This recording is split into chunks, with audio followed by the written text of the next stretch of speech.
उनको अंदर आने में समय लग रहा था, क्योंकि एक एक करके उनको आना था चेकिंग करके। इसी से किसान ने नाराज होकर ये बैरिकेड तोड़ दिया। अब आप देख सकते हैं कि बैरिकेड जब तोड़ा गया उसके बाद यहाँ पे एक्स्ट्रा फोर्स लगा दी है, रैपिड एक्शन फोर्स यहाँ पे RAF लगा दी गई है बाकायदा। यहाँ पे चूंकि अभी तक फोर्स नहीं लगाई गई थी, लेकिन जब बैरिकेड तोड़े गए तब ये अलग से फोर्स लगाई गई है। अमूमन दिल्ली पुलिस के जवान यहाँ पे तैनात रहते थे। इसी बैरिकेड को तोड़ा गया और इसी बैरिकेड को खींच के अंदर लाया गया, ताकि किसान चाह रहे थे कि उनको एक साथ एंट्री हो। एक एक करके जब चेकिंग करके एंट्री हो रही थी तो इससे वो नाराज हो गए।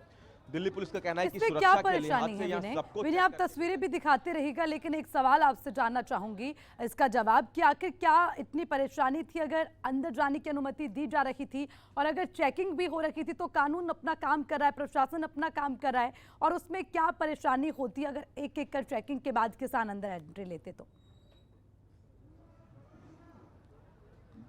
देखिए, चूंकि जैसा आपको बताया कि किसानों की संख्या बहुत ज्यादा थी, किसान इस बात को समझ नहीं पा रहे थे कि आखिरकार उनको क्यों रोका जा रहा है, क्योंकि पीछे भीड़ हो गई थी किसानों के अंदर आने की।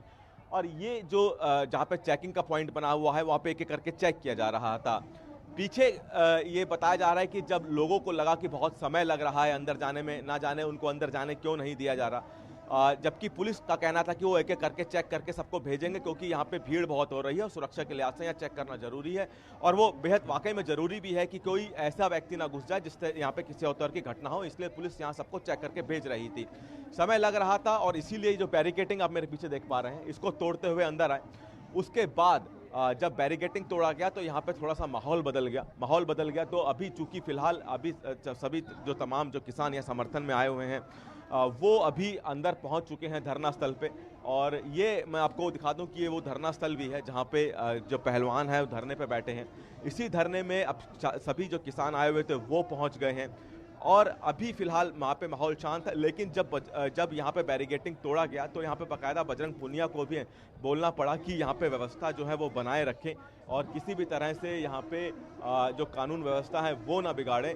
और इसीलिए अभी बिल्कुल, अब मैं इसी सवाल पर आने वाली थी, क्योंकि पिछले 15 दिनों से जब पहलवान ये धरना दे रहे थे तो पूरी कोशिश, आज 16वां दिन है विनय, और पिछले 15 दिनों की अगर बात करें तो पहलवानों ने पूरी ये कोशिश की कि उनका धरना हिंसा का रूप ना ले और किसी तरह से धरना हिंसक ना हो। लेकिन आज जो तस्वीरें सामने आई हैं वो ये बताती हैं कि हंगामा हुआ है और जो प्रशासन की ओर से बैरिकेडिंग लगाई गई थी उनको तोड़ने की कोशिश की गई। इस पर क्या पहलवानों की ओर से कोई प्रतिक्रिया आई कि जिसे इतने समय से बड़े शालीनतापूर्ण तरीके से करते आए पहलवान और आज जो समर्थन के लिए वहां पहुंचे उन्होंने ही मुश्किलें खड़ी कर दी? बिल्कुल, जब यहाँ पे बैरिकेटिंग तोड़ने, क्योंकि ये धरना स्थल है और यहाँ पे जो बैरिकेटिंग तोड़ी गई बेहद ही नज़दीक है, और जब बैरिकेटिंग तोड़ के जब जो यहाँ पे समर्थन में किसान आए, जब अंदर आए तो उसके बाद यहाँ जंतर मंतर पे हंगामा मच गया।